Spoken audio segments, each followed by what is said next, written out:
Hello friends, एक बार फिर से स्वागत है आप सब लोगों का मेरे यूट्यूब चैनल में। आज हम लोग पढ़ने वाले हैं 10th क्लास की एक पोएम और इसका नाम है ए टाइगर इन द जू, जो रचित की गई है लेस्ली नॉरिस के द्वारा। इस पोएम के अंदर लेस्ली नॉरिस ने दो टाइगर्स के बीच में कंपैरिजन किया है।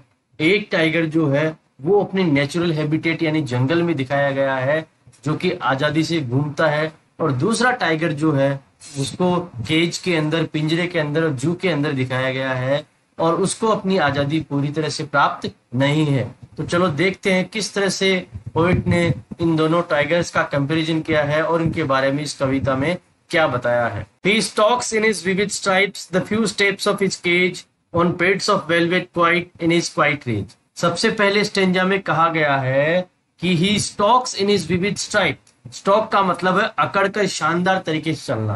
कि टाइगर जो है अपने विविड स्ट्राइप्स के साथ में, आप जानते हैं टाइगर्स के बहुत सारी स्ट्राइप्स बनी हुई थी, धारियां बनी होती है, उनके साथ में वो इस केज के अंदर बहुत ही शानदार तरीके से चल रहा है, अकड़ के चल रहा है। लेकिन वो केवल कुछ ही कदम ले पाता है क्योंकि उसके पास इसकी आजादी नहीं है।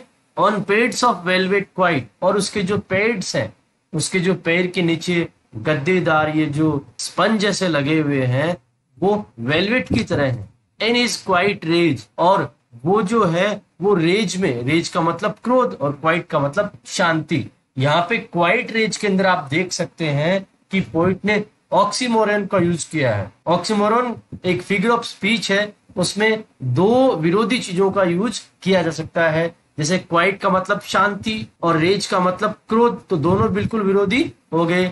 और यहाँ पे इस पोएम में पोइट ने पूरी पोएम के अंदर पर्सोनिफिकेशन का यूज किया है, क्योंकि यूजुअली हम लोग जानवरों के लिए इट का प्रयोग करते हैं, लेकिन यहाँ पे टाइगर के लिए ही का यूज किया है। और उसी के साथ साथ में आप अगर तीसरी लाइन में देखें, on pads of velvet quite, तो यहाँ पे क्या है, पोइट ने इस टाइगर के जो क्लोज है उनकी कंपेरिजन वेलवेट से की है, तो यहाँ पे मेटाफर का प्रयोग किया गया है। He should be lurking in shadow sliding through long grass near the water hole where plump deer pass। Lurking का मतलब है छिपना। पोइट यहाँ पे कह रहा है कि टाइगर जो है वो परछाई में या छाया में, घास फूस और पेड़ पौधों की छाया में छिप रहा होगा। Sliding through the long grass, लंबी लंबी जो घास है उसके अंदर धीरे धीरे स्लाइड करते हुए, रेंगते हुए वो आगे बढ़ रहा होगा, क्योंकि उसे शिकार करना है। Near the water hole where plump deer pass, और वहां से बढ़ते हुए वो कहाँ आ रहा है, वाटर होल के पास में आ रहा है, जहां पे प्लम्प, प्लम्प का मतलब होता है मोटा तकड़ा, डियर जो है वो पानी पीने के लिए आया है और वहां से गुजरना चाह रहा है। He should be snarling around houses at the jungle edge, bearing his white fangs, his claws, terrorizing the village। Snarling का मतलब होता है दहाड़ना, और बेरिंग का मतलब होता है खोलना, और व्हाइट फैंक्स का मतलब है, सफेद फैंक्स का मतलब है नुकीले जहरीले दांत, क्लोज का मतलब आप जानते हैं पंजे होता है। तो ये जो टाइगर है वो है इस समय जंगल के अंदर है, और वो जंगल के अंदर स्नार्लिंग कर रहा है, इसका मतलब वो दहाड़ रहा है। और कहा, जंगल के किनारे पे।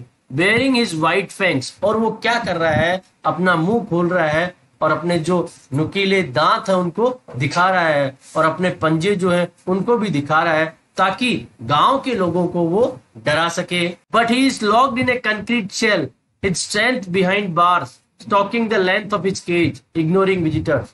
लेकिन ये जो टाइगर है ये कंक्रीट शेल के अंदर एक प्रकार की जेल या प्रिजन या पिंजरे में कैद है, और उसकी जो ताकत है वो सारी इन बार्स के पीछे चली गई है। अब इस पिंजरे के अंदर उसकी ताकत का कोई प्रयोग नहीं है। Stalking the length of its cage, stalking का मतलब होता है अकड़ना, अकड़ के चलना। तो यहाँ पे क्या कर रहा है, उसके पास कोई चारा नहीं है, अपने पिंजरे के अंदर ही वो अपनी अकड़ को दिखा रहा है और अकड़ते हुए चल रहा है। और इग्नोरिंग विजिटर्स, यहाँ पे आने जाने वाले जो विजिटर्स, जो देखने वाले हैं, उनको वो इग्नोर कर रहा है, उनकी तरफ वो कोई ध्यान नहीं दे रहा है। He hears the last voice at night, the patrolling cars, and stares with his brilliant eyes at the brilliant star। ये पोएम का लास्ट स्टेंजा है। यहाँ पे ये जो टाइगर जो है, जो कि पिंजरे के अंदर है, वो क्या कर रहा है, रात के समय में अंतिम आवाज को सुनता है। अंतिम आवाज जो है वो पेट्रोलिंग कार्स की है। पेट्रोलिंग कार्स के अंदर कुछ ऑफिसर्स होते हैं जो जू के चारों तरफ सारी प्रक्रियाओं को देखते हैं कि सब कुछ सही चल रहा है या नहीं चल रहा है। अब वो अपनी ब्रिलियंट आइज से स्टेयर कर रहा है, उनको घूर रहा है, और उसी के साथ साथ में ब्रिलियंट स्टार्स, जो आसमान में जो चमकीले तारे हैं, उनको भी वो घूर रहा है। दोस्तों, इस पोएम के अंदर एक और फिगर ऑफ स्पीच का प्रयोग किया गया है। जैसा कि आप देख सकते हैं, इस पोएम में बार बार जो स्टेटमेंट्स हैं उनको 2 या 3 लाइनों में बताया गया है और उनके बीच में कोमा भी नहीं यूज किया गया है। इसको हम लोग बोलते हैं इंजेबमेंट, जहां पे रेगुलर लाइंस में एक स्टेटमेंट या एक बात को पूरा किया जाता है।